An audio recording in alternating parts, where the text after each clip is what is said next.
mimpi basah, sudah Ya. pecah suara. Nah, kalau perempuan itu batasannya haid. Jadi Haid. biasa itu ada yang agak sedikit main-main biar besar bodinya. Iya, kalau belum haid, Belum haid, dia belum kena itu belum kena aturan. itu Iya. aturan.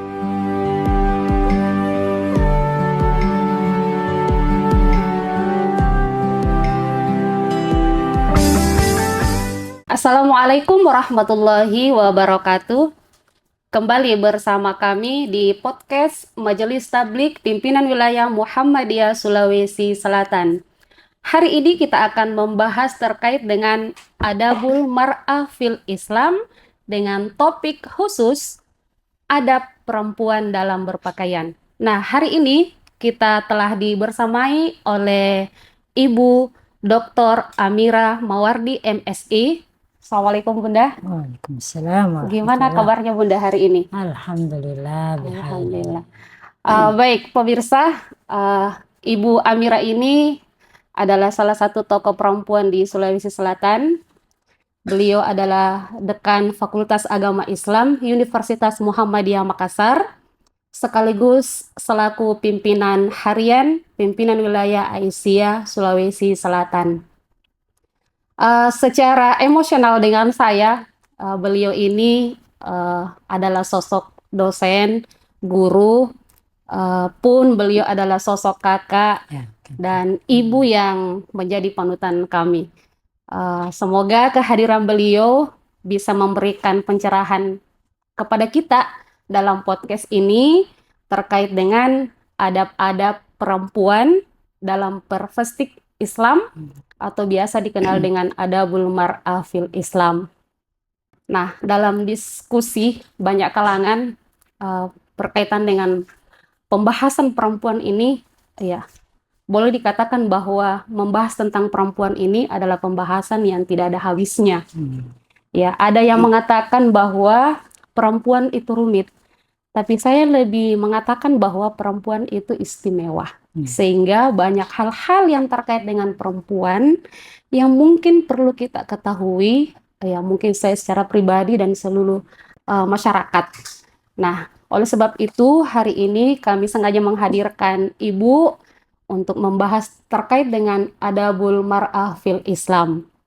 Nah, baik Bu, berbicara tentang adabul mar'ah fil Islam, mungkin ini di kalangan masyarakat kita, ya mungkin juga ada yang sudah paham, tetapi ada juga yang masih awam terkait dengan adabul mar'ah fil Islam ini. Nah, mungkin Ibu bisa menjelaskan terkait dengan apa sebenarnya pengertian adabul mar'ah fil Islam ini dan ruang lingkupnya itu yang bagaimana saja itu, Bu? Ya, silakan, Bu. Iya, makasih Dek Darna. Saya mulai dulu. Assalamualaikum warahmatullahi wabarakatuh. Waalaikumsalam warahmatullahi wabarakatuh. Alhamdulillah alladzi hadana lihadza wa ma kunna linahtadiya laula an hadanallah. Asyhadu an la ilaha illallah wahdahu la syarikalah wa asyhadu anna Muhammadan abduhu wa rasul. Allahumma sholli ala Muhammad wa ala alihi wa sahbihi ajmain, amma ba'd. Pertama-tama saya berterima kasih Dek Darna sudah mengajak saya duduk ya untuk berbincang di podcastnya Majelis Tabligh Pimpinan Wilayah Muhammadiyah Sulawesi Selatan, khusus pada pembahasan adabul mar'ah fil Islam. Ya. Di kalangan Muhammadiyah ya, buku tuntunan adabul mar'ah fil Islam ini menjadi tuntunan yang sudah lama yang diterbitkan oleh Majelis Tarjih dan Tajdid Pimpinan Pusat Muhammadiyah. Ini adalah hasil dari sidang tarjih ya, yang ke-27 di Wiradesa Pekalongan tahun 1972. Sudah lama sekali, Bu. Sudah lama ya. Dan ini saya lihat sudah penerbitannya berkali-kali, cetakannya juga sudah berulang. Cetakan ketiga ini 2015, kemungkinan masih ada lagi cetakan yang terbaru ya. Terima kasih Dek Darna, kita mengupas ini kemungkinan dalam beberapa episode ya, atau beberapa fase ya. Baik. Nah, khusus untuk fase ini adabul mar'ahnya kita fokus ke adab-adab perempuan dalam Islam terkait dengan pakaian. Namun sebelumnya saya melanjutkan tadi pertanyaan Dek Darna terkait dengan apa itu adabul ya, adab ya. Adabul itu adalah bahasa Arab dari kata etika, adab ya, dari kata adab, etika, tata cara. Al-mar'ah, itu kalau kita dengar al-mar'ah berarti pasti ingatan kita ada padanan banyak ya di dalam literasi Islam, di dalam Al-Quran sendiri. Kata mar'ah biasa kita dapatkan padanan dari kata an-nisa, al-azwaj ya, an-niswa, akhwat ya kalau dia jama ya. Namun lebih banyak dibawa ke padanan kata mar'ah ya. Kalau dalam Al-Quran itu kalau tidak salah dalam kajian ini ada sebanyak 57 kali dalam Al-Quran ya. Dalam Al-Quran kata an-nisa dengan padanan yang berbeda ya. Kadang disebutnya an-nisa, kadang disebutnya imra'ah, kadang niswa ya, kadang akhwat. Nah itu dalam hadis kalau mau jelas itu kata mar'ah ya dunya umataun wa khairu mata'iha al mar'atus sholihah.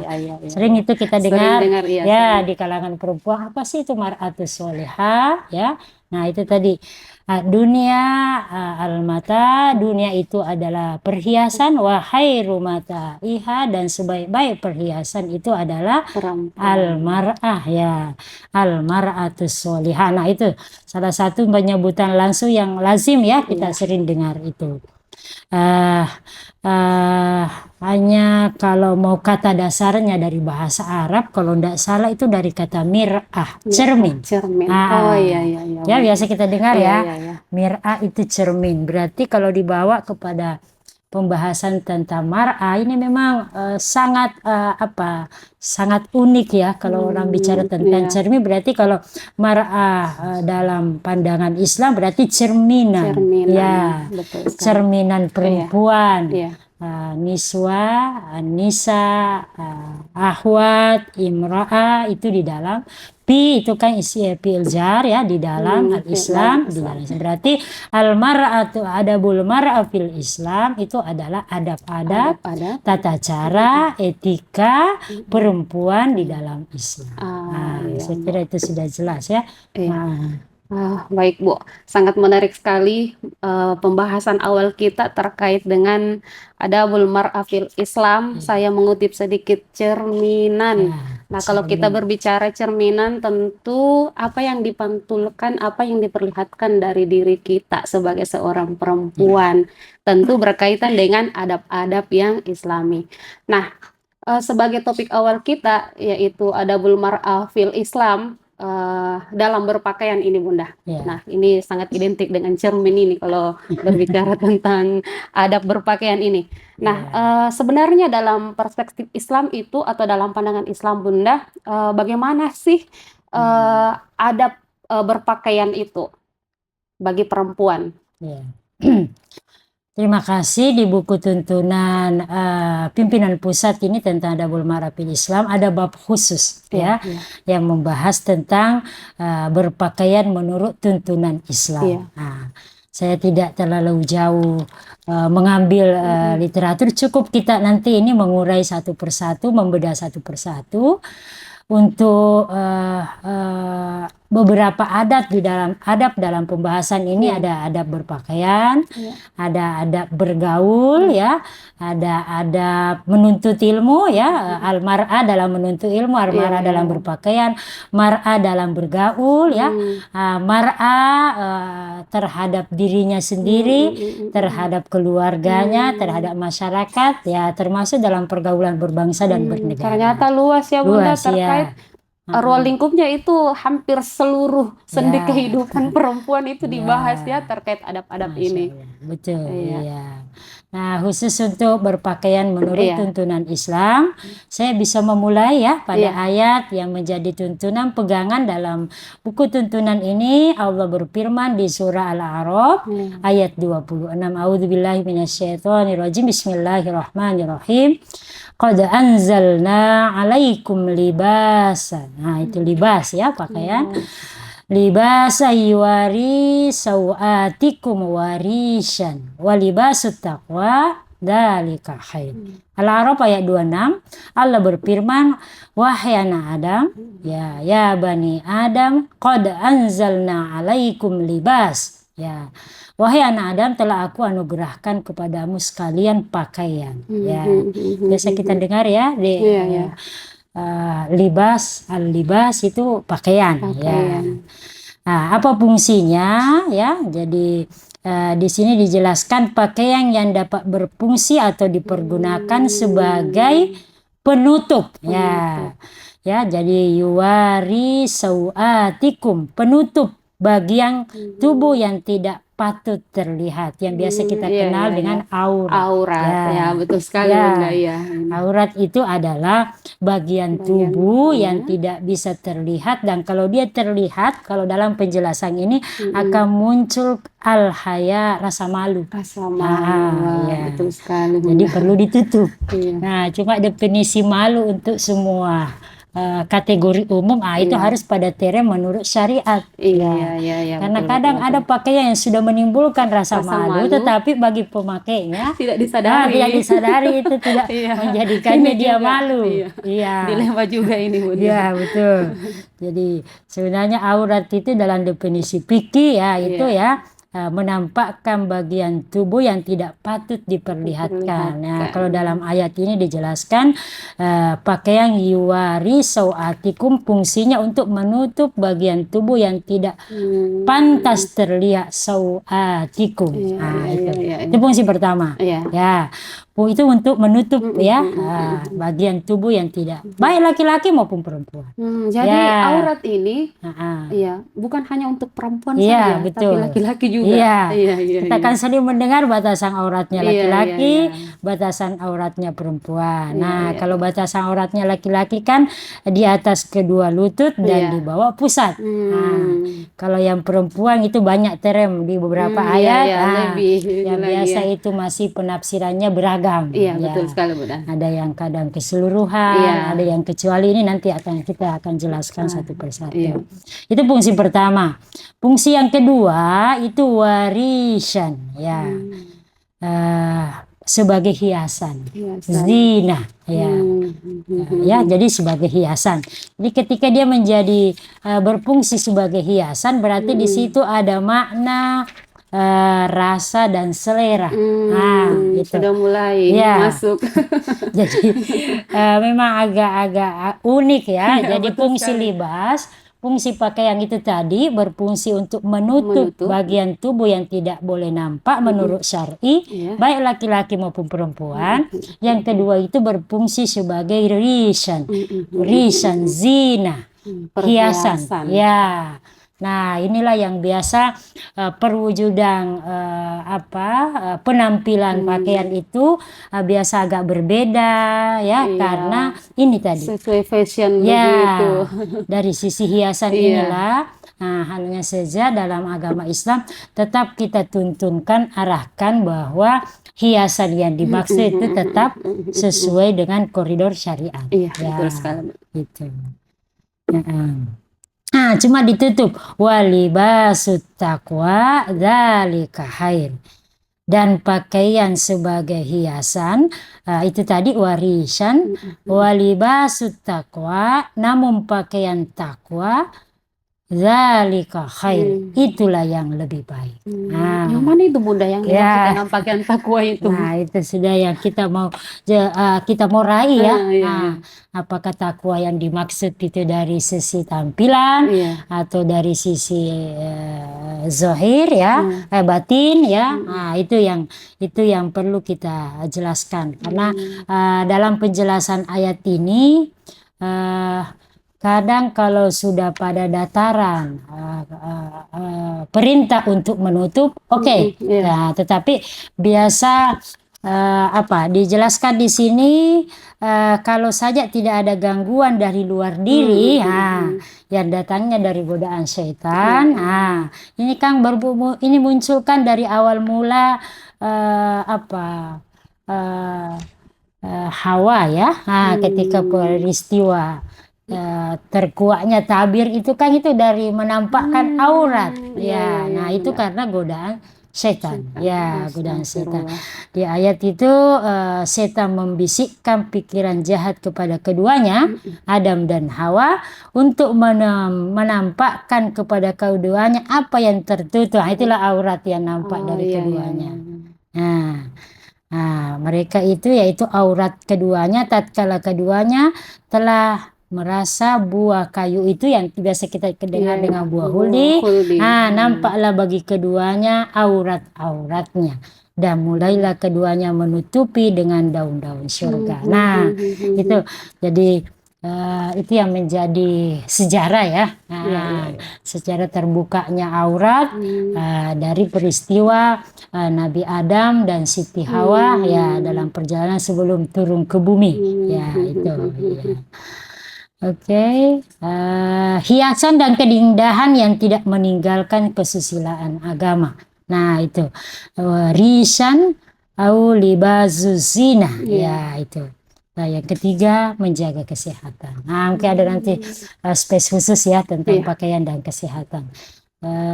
Saya kira daerah Darna itu yang fokus dulu ya. Dari Iya Bunda, terima kasih. Jadi Bunda, ini kalau kita melihat dari apa yang dijelaskan Ibu tadi terkait dengan adab berpakaian Islami bagi perempuan, itu sudah sangat jelas tuntunannya dalam agama itu, dan sangat rinci dijelaskan di dalam Al-Quran, serta hadis-hadis yang menguatkan, juga sudah membahas tentang sejarah, kenapa mesti perempuan harus menutup aurat. Ternyata itu jelas sekali penjelasannya ya, sehingga memang saya juga agak sedikit tertarik bahwa ternyata Majelis Tarjih ini sampai membukukan terkait dengan adabul mar'ah fil Islam. Itu menandakan bahwa ada hal-hal pokok yang terkait dengan adab-adab perempuan, baik terkhusus dalam berpakaian, termasuk tadi sudah disampaikan fungsi-fungsi dari pakaian sebenarnya itu adalah yang paling utama dalam pandangan Islam, itu adalah menutup aurat. Namun Bunda, dalam masyarakat kita ini tentu ini menjadi hal yang dilema ya, apalagi kalau berbicara tentang pakaian perempuan di zaman modern, fashion yang begitu sangat trendy saat ini tentu menjadi tantangan yang cukup berat bagi kita kaum perempuan atau muslimah-muslimah. Nah, mungkin ini pertanyaan saya ini mudah akan mewakili pertanyaan perempuan-perempuan yang ada di luar sana juga ini, terkait dengan tren fashion saat ini, yang ketika kita hadapkan dengan aturan-aturan Islami seperti yang dibahasakan tadi tentang adab-adab berpakaian perempuan yang Islami. Nah, kadang ya namanya juga naluri ya Bunda ya. Berbicara tentang naluri, tentu perempuan itu nalurinya suka yang indah-indah, kadang suka yang terang-terang, sehingga memang ketika kita memilih corak pakaian itu kadang kita kebablasan Bunda, begitu. Ditambah tren fashion lagi yang semakin hari semakin menarik perhatian, itu kebablasan kita dalam memilih. Nah, kira-kira bagaimana itu kami sebagai seorang perempuan-perempuan muslimah tetap bisa ikut tren fashion yang tidak ketinggalan zaman, tetapi juga itu sesuai dengan tuntunan agama, dalam artian pakaian kita itu tetap syar'i. Kira-kira bagaimana menghadapi persoalan seperti ini Bunda di tengah-tengah masyarakat kita? Iya, betul sekali ya. 3F yang tren sekarang ya. Food, fashion, apalagi tuh? Funny. Ya, fun, fashion, food. Ya, untuk anak-anak ABG kan itu food, makanan ini sekarang semuanya serba instan semuanya. Untuk fun ya, bersenang-senang ya, berpoya-poya itu. Nah, fashion. Ini juga menjadi tren sekarang ya. Dulu itu pakaian busana muslimah ya. belum masuk dalam kategori pesium kelas kelas tinggi. Sekarang itu sudah masuk. Ya, dengan berbagai tampilan gaya, Iya, ya betul kan? sekali, Bunda. Modifikasi yang bermacam-macam, sampai PLP organizer sekarang termasuk itu para pemilik butik kan, Iya. itu menjadi sampai menghasilkan ya, itu warna petian tinggi gara-gara itu ya, karena pakaian. Namun perlu mungkin dulu diperjelas pada bagian tubuh yang mana, ini khusus untuk perempuan ya.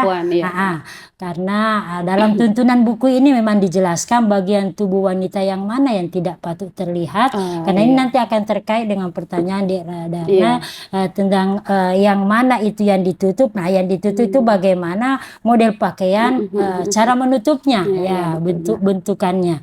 Dalam hadis Nabi yang diriwayatkan oleh, ini dijelaskan oleh hadis riwayat Abu Daud dari Aisyah.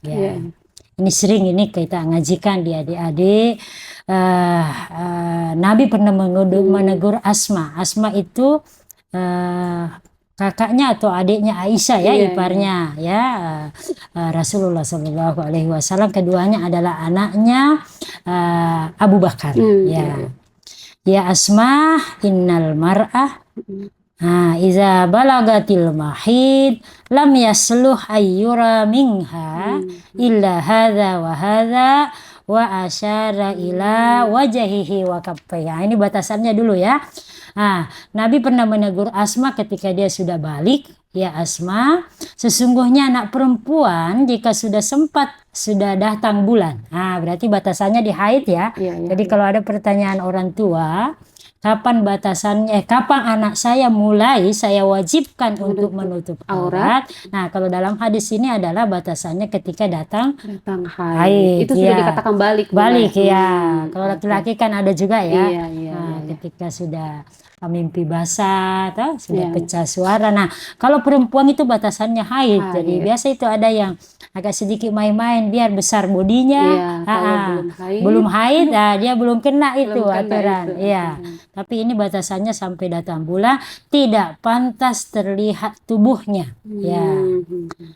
Kecuali ini dan ini, seraya Rasulullah menunjuk kepada muka dan tapak tangan.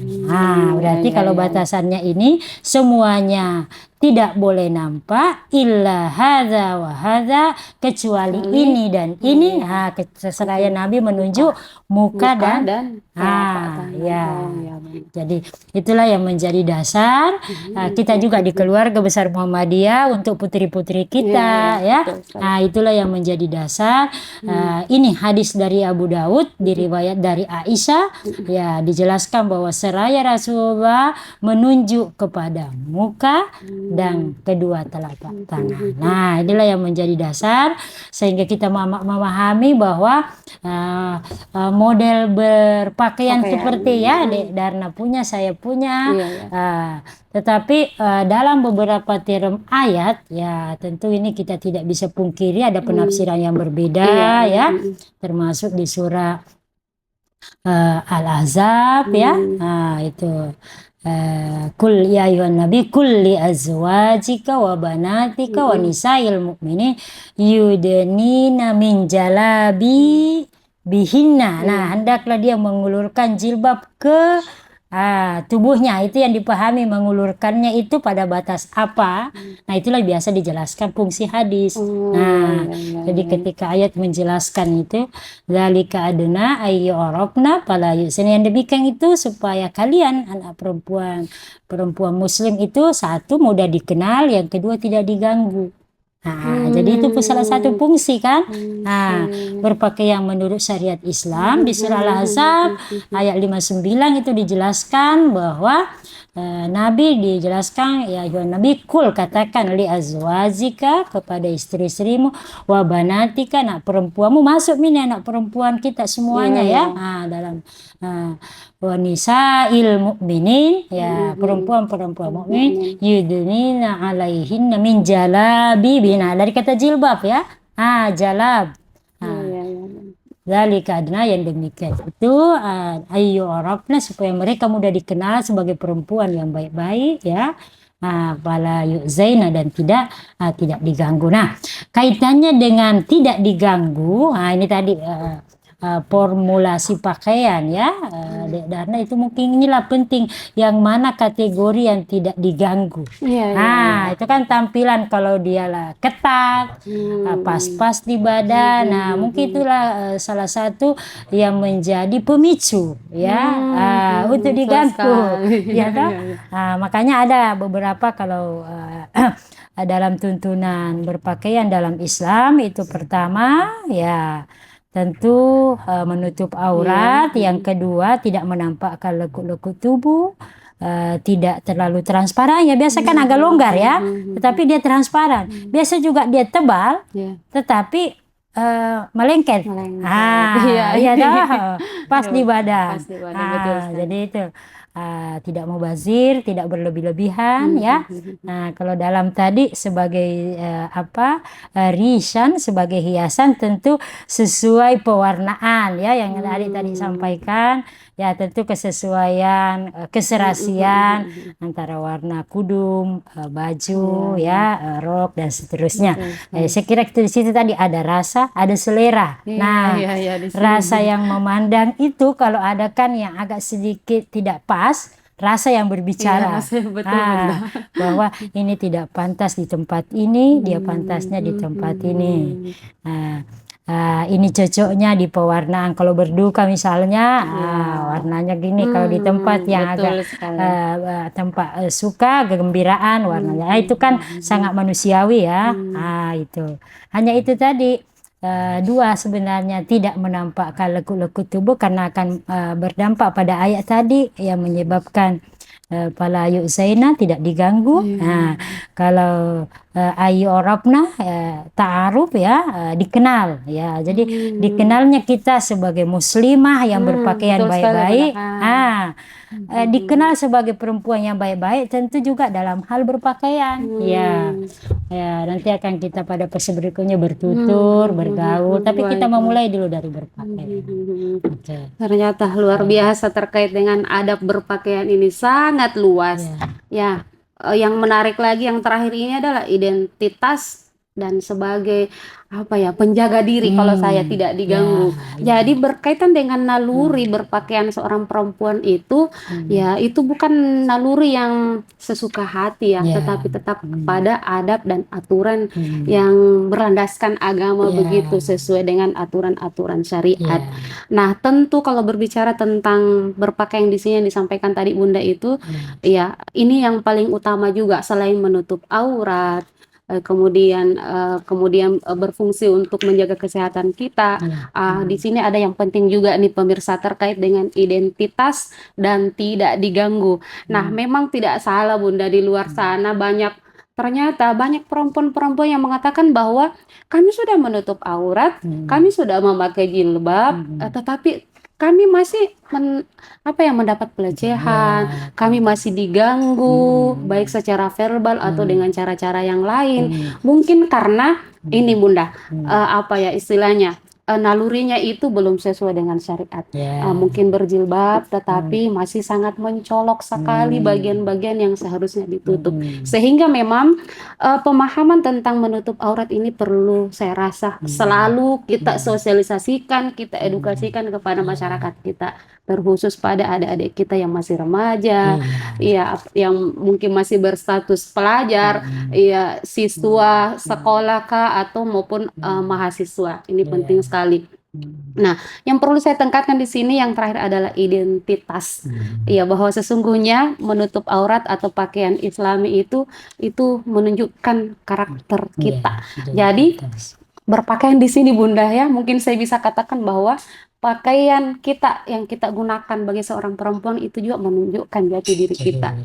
Jadi kalau berpakaian Islami itu menunjukkan bahwa ini adalah perempuan yang baik-baik, perempuan yang paham agama seperti itu ya. Ya bukan berarti bahwa perempuan-perempuan yang lain yang masih berproses itu tidak jauh lebih baik, tetapi kita berharap ke depannya masyarakat kita, adik-adik kita yang putri, adik-adik saya di masyarakat yang perempuan-perempuan itu bisa kemudian belajar dan memperbaiki cara berpakaiannya sehingga uh, jati diri mereka sebagai seorang perempuan muslimah itu nampak di tengah-tengah masyarakat.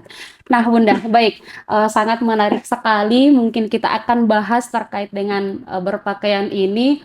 Ya, apalagi kalau berbicara tentang naluri, saya saja, Bunda. Naluri saya itu ya mana ada perempuan yang ingin keluar rumah dengan pakaian yang urakan, yang asal. Tentu itu adalah naluri. Cuman memang kita perlu memahamkan diri kita bahwa ya naluri itu harus sesuai dengan aturan-aturan yang ada. Tentu bukan cuma agama ya, tetapi norma-norma yang ada di masyarakat juga. Karena terkadang ada memang satu kampung itu yang itu sangat apa ya, orang berpakaian syari itu dipandang kenapa itu seperti ini, mungkin karena belum terbiasa. Ada juga yang ekstrim, iya betul, ekstrim. Kalau keluar rumah itu ada kampung yang saya pernah dapat juga, kalau keluar rumah itu dalam keadaan tidak menutup aurat, itu pandangan masyarakat di situ itu bahwa kita ini adalah sesuatu ya manusia yang aneh begitu. Dan itu perlu dipertahankan kalau memang itu nilai positif.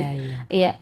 Nah Bunda, sebagai sesi terakhir mungkin ini saya ingin mungkin Bunda memberikan sedikit closing statement kepada masyarakat kita, terkhusus perempuan-perempuan muslimah di luar sana, terkhusus saya, ya bagaimana kita bisa istiqomah dengan adab-adab perempuan terkhusus dalam berpakaian ini yang sesuai dengan syariat itu, Bunda. Iya, silakan Bunda. Makasih. Dalam teori pendidikan ya, kebetulan saya backgroundnya dari pendidikan Islam ya, Tarbiyatul Islamiyah. Semua itu berawal ya, berawal dari penanaman dasar basicnya itu dari keluarga.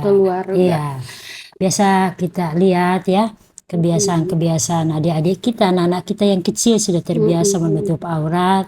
Itu kan tidak serta-merta seperti itu. Dia terbangun dari keluarga yang terbiasa, memang dari ibundanya, kakak-kakaknya, keluarga di sekelilingnya. Iya, sehingga itu bukan menjadi hal berat. Di satu sisi ada rekan kita ya, mahasiswa kita ya, kebetulan saya dosen, mahasiswa kita yang biasa berapa kali diajak ya untuk menutup aurat dengan sempurna, itu biasa lebih sempurna adik-adik kecil itu ya. Dan mereka enjoy saja, tidak merasa panas, tidak merasa ini, karena itu berangkat ya dari qudwah, contoh. Tapi di sini bedanya, kalau anak-anak itu baru pembiasaan ya, tetapi kalau kita ya, tadi pertanyaannya bagaimana bisa istiqomah, itu kan berangkat dulu dari keyakinan. Yakin bahwa itu perintah Allah ya, ketika dia perintah tentu wajib kita laksanakan. Jadi bukan karena gaya, bukan karena perintah bahwa karena wajib di sekolah itu kita harus berjilbab ya. Karena kalau itu yang berangkat dari itu biasa cepat terbongkar ya. Tapi kalau itu berangkat dari akidah, keyakinan bahwa itu perintah Allah, dengan pemahaman yang tuntas ya, tidak sepotong-sepotong ya. Inilah pentingnya kita selalu belajar dan belajar, membaca dan membaca, karena berbeda itu kalau berangkat dari keyakinan dan pemahaman tentang perintah agama tentang menutup aurat dengan hanya ikut-ikut. Kalau berangkat dari pemahaman agama, kapanpun, bersama siapapun, dimanapun kita berada, ketaatan itu tidak akan luntur, tetap istiqomah ya. Innalladzina qalu rabbuna Allah tsumma istaqamu, maka akan turunlah tatanazzalu alaihimul malaika yang akan menjaga setiap saat semua yang kita usahakan untuk sempurna, terutama pakaian. Jadi itu tadi ya, berangkat dari kebiasaan keluarga, tapi tentu kita ini yang sudah usia sekolah, anak-anak kita, adik kita yang sudah usia kuliah, saya selalu tekankan itu. Berangkatlah dari hati nurani dan keyakinan, pemahaman tentang apa yang Anda lakukan. Insya Allah berpakaian itu akan menjadi sesuatu yang nyaman, tidak menjadi yang terpaksa, panas ya. Biasa Kita lihat saudara-saudara kita yang begitu sempurna dan itu mereka tidak punya beban apa-apa karena berangkat dari keyakinan mereka paham bahwa itu adalah perintah Allah dan mereka dan mengasahnya kan itu karena lewat ibadah, ya kan? Munculnya kesempurnaan berpakaian, akhlak dalam berpakaian, adab dalam berpakaian, itu kan muncul dari ibadah yang terasah, ya, dari keyakinan yang kuat, diasah lewat ibadah, doa, ya, ibadah sehari-hari, baik itu ibadah khas atau ibadah am, ya, sholat, membaca Al-Quran. Nah, muncullah lewat ada berpakaian, itu yang sempurna juga. Ini tidak boleh dipisahkan antara keyakinan yang mengasah lewat ibadah, maka tampillah lewat akhlak. Itu 3 ya. Saya kira itu menjadi closing statement saya. Mudah-mudahan para pemirsa kita bincang-bincang singkat ini bisa menjadi awal dulu ya. Mudah-mudahan pada sesi berikutnya kita akan lanjutkan pada perbincangan ada perempuan yang terima kasih. Luar biasa, sangat menarik pembahasan kita di topik Adabul Mar'ah fil Islam hari ini bersama Ibu Amira terkait dengan adab berpakaian bagi perempuan muslimah. Ya, saya simpulkan dengan 4 kata. Pahami, biasakan, sempurnakan, insya Allah istiqomah. Seperti itu. Terima kasih banyak Bunda hari ini telah membersamai kami dalam podcast Majelis Tablik Pimpinan Wilayah Muhammadiyah Sulawesi Selatan. Sangat bermanfaat dan sangat mengedukasi masyarakat kita. Semoga kami dan perempuan-perempuan yang di luar sana bisa teredukasi dengan penyampaian yang disampaikan oleh Bunda hari ini dan menjadikan kita perempuan-perempuan yang memiliki adab-adab Islami dalam berpakaian. Nah, kita akan ketemu kembali pada podcast selanjutnya, tentu masih dalam topik Adabul Mar'ah fil Islam dengan topik khusus yang lebih menarik lainnya bersama dengan Ibu Amira kembali. Sekali lagi saya mengucapkan banyak terima kasih atas kehadirannya hari ini Bunda. Kami berharap podcast ini betul-betul bisa memberikan edukasi yang layak dan baik dan bermanfaat bagi seluruh masyarakat di Indonesia secara umum. Baik, mungkin cukup podcast kita hari ini bersama dengan Majelis Tablik Pimpinan Wilayah Muhammadiyah Sulawesi Selatan dengan tagline mencerahkan, menggerakkan, menggembirakan. Bersama saya Darnawati Rajab selaku host hari ini mengucapkan banyak terima kasih dan marilah kita menutup podcast kita hari ini dengan bersama-sama melafazkan hamdalah alhamdulillahirabbil alamin albiru manitaqo. Assalamualaikum warahmatullahi wabarakatuh. Waalaikumsalam warahmatullahi wabarakatuh.